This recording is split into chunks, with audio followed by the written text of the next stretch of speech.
So hi everyone and welcome to a new episode of the Light Leaders. Hello. Today is going to be more relating to the Light Leaders podcast in itself. So if you're interested in the Light Leaders podcast journey, where we're going, and it is very exciting, that's a good episode for you. If not, yeah. So thank you, Oliver, for being here. Oliver has been on the podcast number 135 if you want to learn more about what he does. And today we'll talk about decentralizing the Light Leaders podcast because there's a very exciting roadmap to decentralize, to make the Light Leaders, it's a decentralized organization where all the people can host podcasts. And we'll start with you, Oliver. Yeah, and one thing which I'll comment on is that many of the episodes so far of the Light Leaders have been about decentralization, about crypto. You know, even people like Nicholas Hedger, who's been on the podcast, and all the work they're doing with Haifa. And part of the journey is actually putting words into action and using these tools and getting into a space where the Light Leaders itself is decentralized. Yeah, and I love that we bring that, rather than just doing interviews around knowledge, that we bring showing the process of how we implement the things we've been talking about. Yeah. And there's a big hype around decentralize this, decentralize that. Many people thought that things would be done much sooner than they would in the decentralized world. And here there's an opportunity as the Light Leaders unfolds to actually bring in the process. It's not all in one go. It's not, bam, we're on a blockchain and this, you know. It's more, I had those hopes, but it takes more time. So just before we get into it, today we're going to talk about decentralization in general, why I want to decentralize the podcast and Oliver's role in it. And then we'll go into how the podcast will work for the next few months. We'll do some sub-brands, some different categories where it will be. And through that, it's interesting because we want to do it the new paradigm way, but we also want to do it step by step and not bypass anything. So that's where it gets really interesting. So first decentralization, then how it will be organized, then I'll share more about the roadmap, more with the dates and what we want to do. 4, I'll talk a bit about fundraising. And 5, we'll talk a bit more about you, Oliver, and what you'll bring to the podcast as a co-host. Amazing. So if that sounds good, if you're on YouTube, you can go to the chapter that interests you. And if you want to support, like, subscribe, share the video. Thank you for being with us. Thank you. So let's dive into it. Why I wanted to decentralize the Light Leaders podcast? Well, I pretty much want to decentralize most of the things I do because I think as long as the tools are there and can be done in an efficient way, which is an important point, I believe things have more power if many other Light Leaders help and contribute. And I will say that you've been doing an incredible job at holding the torch up till now. Already 4 years and almost 200 episodes? Yeah, 150. 150. Amazing. And, you know, it takes a lot of work to put this. And really, heads up to Alex, who's put in the effort. And I think Light Leaders is now ready to get into the next stages of its expansion and growth. Yeah. And that's super exciting. So talking about decentralization, and thank you, Oliver, it's been really, for me, beautiful to include more people and to also, in a way, make myself less important for the project. Like, I'm going to leave one day this body-mind complex, and the idea is to have some kind of legacy, to have other people carrying on the transition we came here to facilitate, right? So everything we do anyway is going to be shared, and we're there to steward them for a time.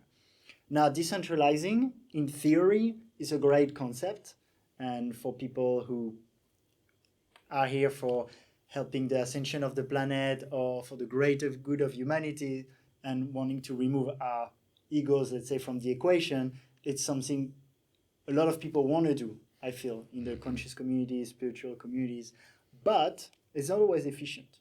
That's what I found out. And you need good tools and you need good interest. And even the projects that we can talk about as a standard of decentralization, like Bitcoin, well, it was created by a developer or a team of developers at some point. So it was fully centralized. and then released into decentralization. So when people want to decentralize too fast and it's not ready, nothing gets done and nothing happens. So it's not a good stewardship either to decentralize too quickly. And actually, this is the same insight that I found with organizations, and I talked about this a little bit on the podcast that we did together, is we tried too quick to go completely decentralized, and it really reduces efficiency, and that's not what we want. We want to be hyper efficient and to use these new technologies as a means to even reach the next stage of potential, a step forward, not a step back. Yeah, and so now that I have very trusted people like Oliver, and there'll be more coming into the picture, with who I can feel we can collaborate on that and can, it goes from me to a small dedicated team to then more people. But we need that small dedicated team to move forward. So to keep a certain degree of centralization, as you mentioned too. And then the idea is to decentralize it, more and more. But now that I have some people like you and maybe others joining to be co-hosts, and also that the tools are getting more ready. So if you check the episode with Nicholas Hager on Haifa and seeds, and I've had Reiki Cordon also, so I've had some podcasts on people who are creating a platform called Haifa, which is a platform that you can use as a DAO, decentralized autonomous organization. Well, that's getting ready, and that's tools that we can start to use in small teams to govern the initiatives we take. Yeah, and those tools, which are like just at that point now being ready, they still take that initial testing of people who if something goes wrong or the tool doesn't work as well, we can work on it and improve it. And so I think that's part of the objective. And throughout this process, it is like starting a decentralized organization, a DAO. And there's a lot to learn in that. And we see how beautiful it can be, but also we know that there's challenges that can come. And that's just part of it. Yeah, it's easy to romanticize it, but in the end, like we need to as pioneers to test it and start with a small team of people who trust each other. And then when the system's robust enough, we don't need as much personal human trust and can go in what you call more trustless systems. Awesome. I think that's pretty good on decentralization. I don't want to lose people who aren't like so expert in the DAOs but basically that's the road we're taking. And the second point was on the sub-brand. I mean, do you have anything to add on the decentralization? No. Yeah. So now we'll go to the more how the podcast is going to be organized, if we have different hosts, if we have different styles. Because when you create a brand, at least when I create a brand, I want to make sure that it's niche enough that people can relate to it and that it's wide enough that I remain interested in the topics. So that's why I called it the Lightleaders, because I know in 20 years or at least in 10 years, I'll probably still be really interested in themes around spirituality and health and raising your consciousness. However, there might be things I'm really interested in now that maybe I won't be anymore. So at the moment, I'm really interested in fruitarians, for example. But I don't want to call the podcast the Fruitarian Podcast, because if in a year I'm not as interested, well, then I need to create a new brand. Right? Yeah. So with the Lightleaders, I feel it's quite a wide brand, but at the same time, we speak to a category of people that are already, let's say, somehow advanced in spirituality, in personal development. So, if you listen to London Real or Tom Billieux, there could be an episode about why you should start meditating. Right. And on the Lightleaders, we don't really tackle that because we assume most people who listen, they already know why it's good to meditate. Yeah, and maybe even have a practice, and they're coming to watch more advanced content about things like dry fasting. I mean, like that's something you go into quite far into your health and spirituality journey for most people.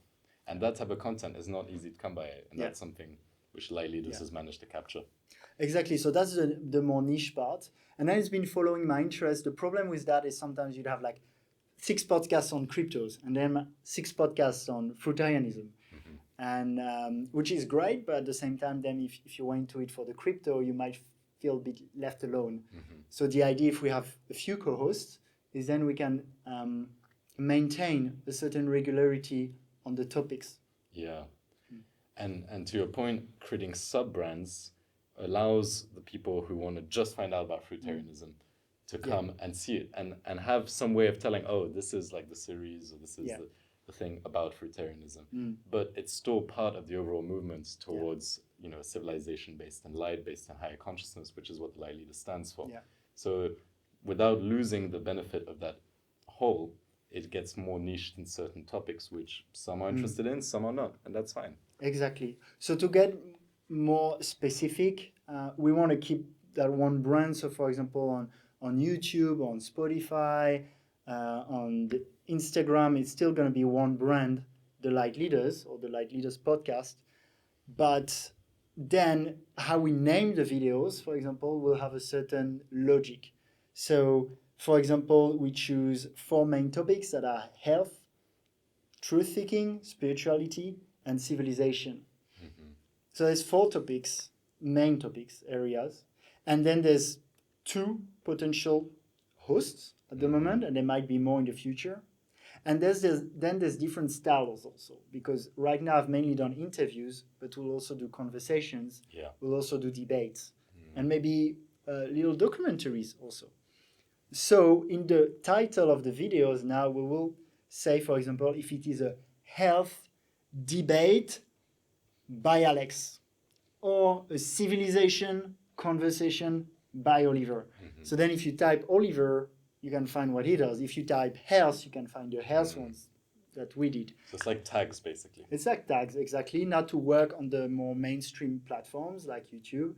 And I'll talk about it in the roadmap, but the idea at some point is to have our own platform. I think that's going to be really helpful. And so often you try and find the content and you don't always manage to get it on someone's channel. And having a clear system is key.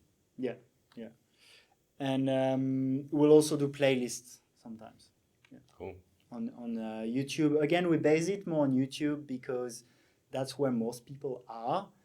But of course, you know me, I got censored, and so we like to be on YouTube now because that's where the people are. Everything is copied on Odyssey, which is a blockchain-based platform, so the content is there too. But so far, it's not very dynamic. So we try to both be aligned with our values and at the same time be practical. So that's why a platform like YouTube that censors and that takes a lot of fees from their creators, that have a lot of things that wouldn't be so aligned, well, we still build there at the moment because we want to have that voice there, but we have the backup of Odyssey, of people joining the mailing list if they want to, and I'll share in the roadmap. That's like a temporary solution. Awesome. Let's go to the roadmap. Let's do it. Okay, so right now, congratulations, Oliver, who's joining as the first co-host of the Light Leaders. Thank you. I'm really excited about this because it's a funny alignment, actually. I was starting to get more into filming content, and I have something I'm going to let you know about after that's about to come. And I was thinking, well, wouldn't it be better just to have many people working towards one vision of creating this new paradigm content? And then Alex walks up to me, I got back to Bali a week ago, and within I think the first meeting I had was with you, and it was the day after I got here, and you said, "Hey, I want to do this with the Light Leaders." And I got your telepathic message. There you go, and you responded to the call, and here we are. It makes so much sense. The Light Leaders has been around. It's got the viewership. It's got energy into it, and so it's really a beautiful opportunity and an honor to join as a co-host and to bring the people and the topics that I want to be talking about into the space. Yeah, and I fully trust that everything you do is so aligned. We've been working together for more than a year, and on things around even getting land and building communities here in Bali, and media projects and other projects. So I'm in full trust, and it's really beautiful to have someone by my side for the Light Leaders podcast. I'm excited. It's a journey to come.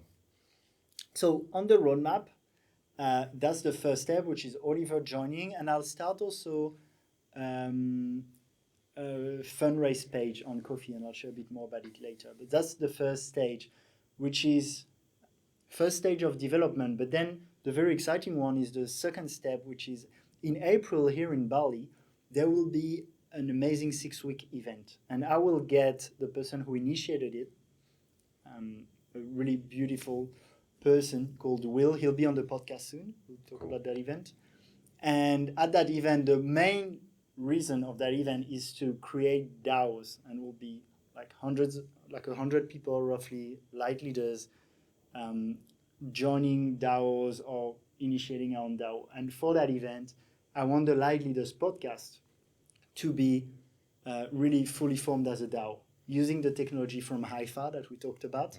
And so the idea then would be, well, the first step is some decentralization with trusted people. So there's Oliver now, and the idea is to have 1 or 2 other people joining. So by April, when the event is, will be maybe 3 or 4 co-hosts. And then in April is to open it to more people, where people can be voted in to become a co-host, or voted in to, I want to do that series, and get paid in token for it. Right. So creating like an internal Light Leaders token that allows the organization of a podcast, which eventually, with the right processes, can grow completely decentralized, where the community and the host is deciding, oh yes, this person comes in, this remuneration, a bit like how Seeds, which is the daughter project of Haifa, is run now. It's community run. And I think there's been so much learning in that, and there's so much learning that we can take from that, and also in our own process for it to grow in that way, where eventually maybe, there's thousands of people around the world creating Light Leaders content. That's exactly it. So imagine, if we had thousands of people who could just submit a project. Hey, I'm going to do a documentary. That was going to be the work, how I distribute it, how much I want to be rewarded for it in tokens, for example. And the community says, yes, do it. Then they do it, and they can, they can even get tokens for it.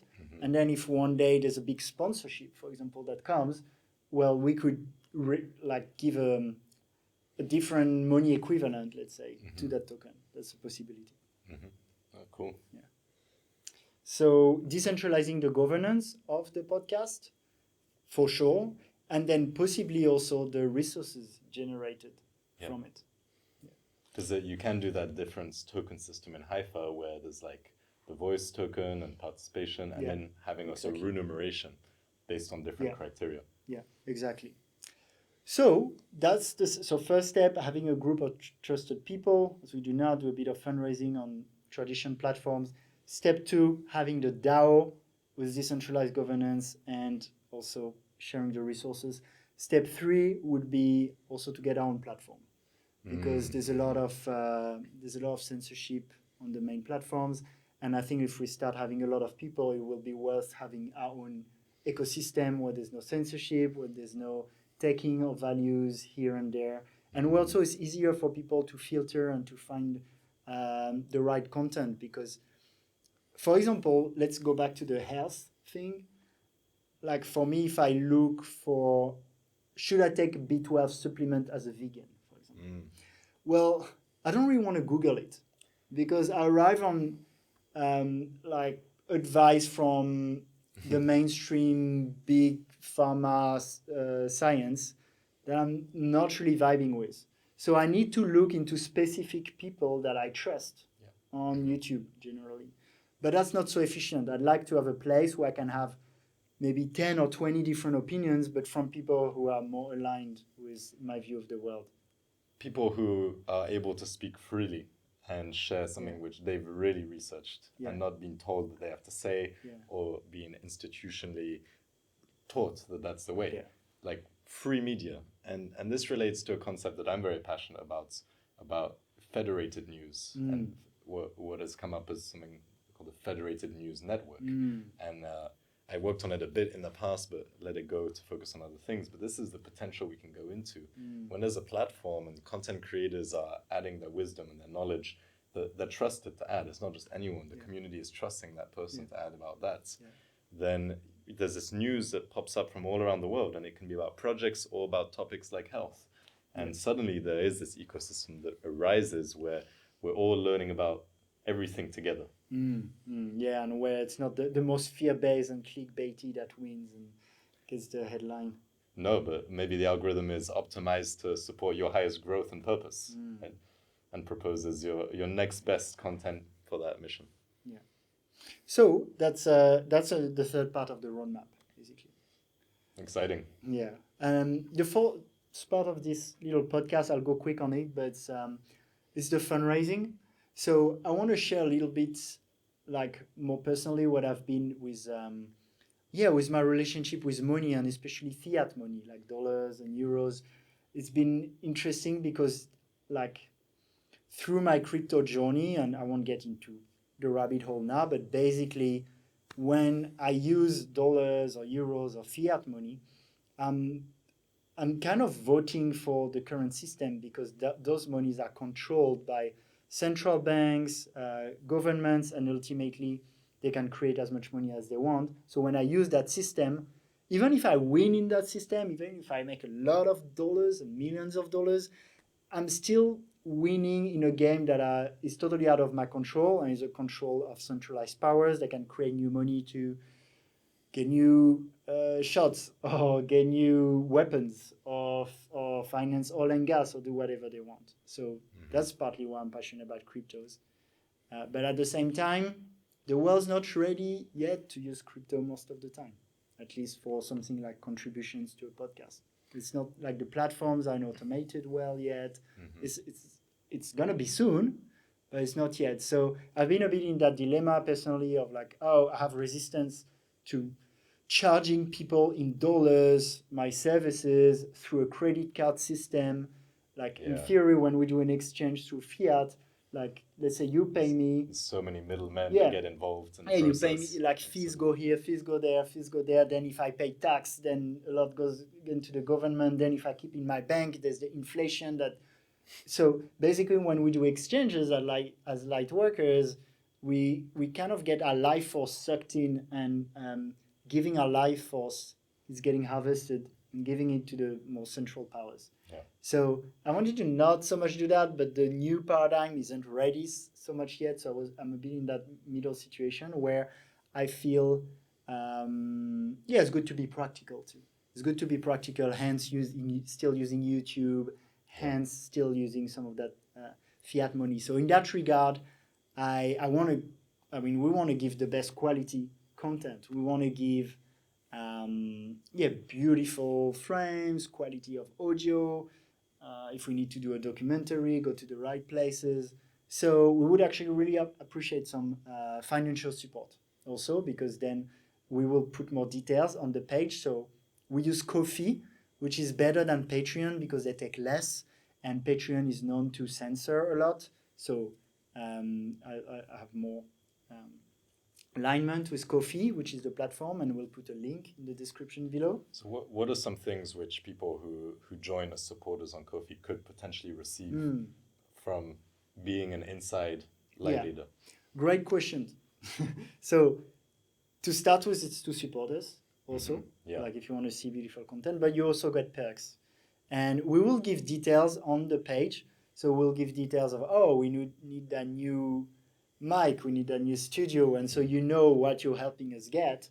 But also you get perks, like one we discussed was you can ask questions to guests. So we can say, in 3 days or in a week, we'll get that guest. Do you have specific questions for them? Which is something quite valuable for you if you really like the podcast and want to have your questions answered by the top experts in the world in that specific field. Yeah, and I imagine that there could be some like community integration also. You know, maybe eventually there's loads of questions and then the best ones get upvoted. And so there's this balance between, okay, we want to create content that everyone can benefit from because it's so valuable. And at the same time, to support the growth of the podcast, those that are really committed and those which really love it and want to support it can join into a space where they're surrounded by others who really love it and can get into a deeper community of the light leaders to ask the questions and to get involved in other ways in the process. Yeah. So yeah, we always, I've been doing that for free and even spending quite a bit of money to put that into the world, and I'm very happy to keep doing it. But if there's some help, we also think it can strengthen the community. So we will make that available, and we'll be very grateful for everyone who wish to support and contribute this way. Awesome. Yeah, it's gonna be exciting. Yeah. I can imagine also one day a Light Leaders specific studio, Yeah. you know? Yeah. And right now we're blessed to have many spaces and places we can use. Like right here, we're in the Heart Studio, which is part of one of our community projects here in Ubud. More about that in the future. But having dedicated spaces even for light leaders to use, like maybe even our land up in the mountains. Yeah. You know, we're working on so many exciting things in the background that bringing them into this community and fusing it to really empower the people that are here to birth a new world. That's what we're about. Yeah, for sure. And I'm excited to do a podcast that's more like behind the scenes than when I just interview someone.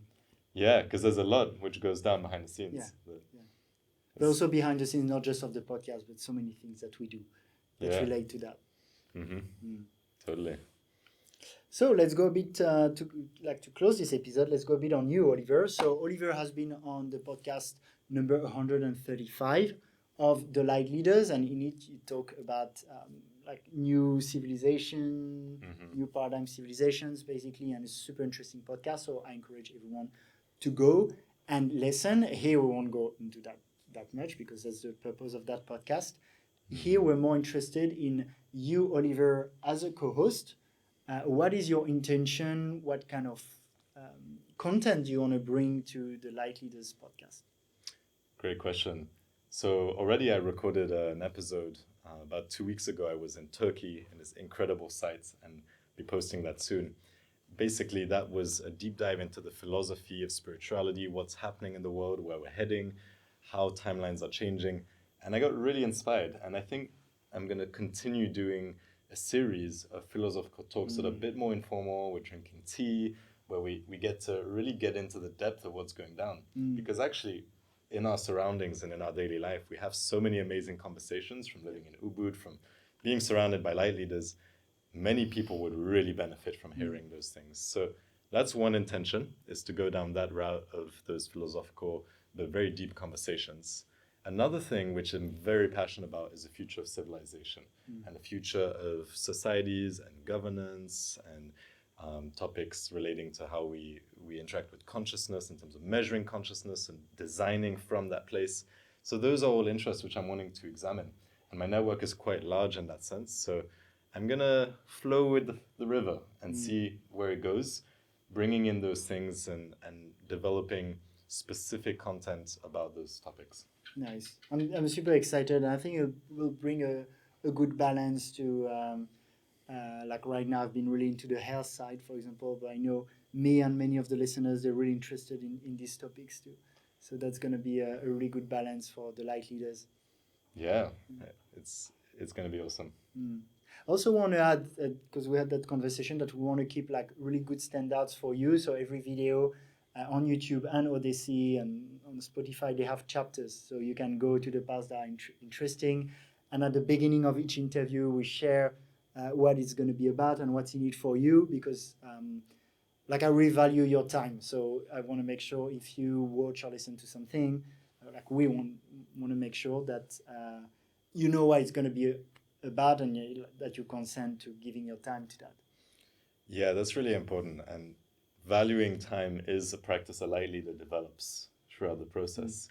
And actually, you know, so many good content out there, but no one's probably has watched all of the Light Leaders episode because people go and select what they want. Yeah. And so enabling that is something which I think is really important as we go forward. Yeah, for sure. So that's why we want to have that structure that allows you to easily go towards the thing that really will benefit you at that moment. Amazing. Well, talking about this, I feel like that's good to keep it like short and sweet like this and to the point. Yeah. Maybe let's share one thing which we're very excited about for the future of Light Leaders. Do you have something in mind? Yes. I'll stay on the health thing and the fruitarians. So I've done that series of raw vegans and fruitarians, and soon I'll make a little debate like gentle debates, but with people who have different views. Cool. So that can be one, and then we might also go into more the people who do things like breatharianism and people who have gone down deep into urine therapy, this kind of like more ADR concept, and that could be interesting debates too, because we want to explore those things that are at the frontier of consciousness that we think maybe aren't possible. Maybe next year we'll have someone levitating on the show. Let's see. That would be very interesting. In fact, we have in the network knowledge of some people doing this. So, believe it or not, these things are happening on Earth. And for me, I'm yet to see it. But. Yeah, me neither. We see it when we believe it. But if it's real, maybe it will be on Lightleaders. Yeah. Did you say we see it when we believe it? Huh? You said we see it when we believe it. Yeah. Was that intentional? It was not, but it's very much true, right? So how about you? What are you excited about? I'm particularly excited, as well as the podcast content, is showing the behind the scenes stuff. Okay. Yeah. Is creating some small documentaries, small episodes about the projects we got going on, and inviting people to join in, because really it takes a lot of light leaders to coordinate all together to manifest the new earth. And so many people watching are already doing it in their own way, and that's amazing. And how we can all link together, not just on projects we're working on, but also learning about projects that you guys are working on and see how the synergies flow. That to me is incredibly exciting. We're here to build the future together. It's not going to be possible with one group of people, but all of us together, we can do it, and we are doing it. So that's what excites me most. Awesome. And to create that community feeling, as you were sharing this, I was like, okay, I've been postponing it, but let's create a Telegram group where people can really just share. So it's got that community feel and already. support each We'll put other. the link also in the description. Amazing. So a lot to be excited about, brother. Yes. Thank you so much, Oliver. I'm so happy you're part of the team now. Well, I guess it's official. And thank you, guys. We'll just keep expanding the team of light leaders. Amazing. Alex, always amazing to work together. Thank you. Love you, bro. Thank you for listening.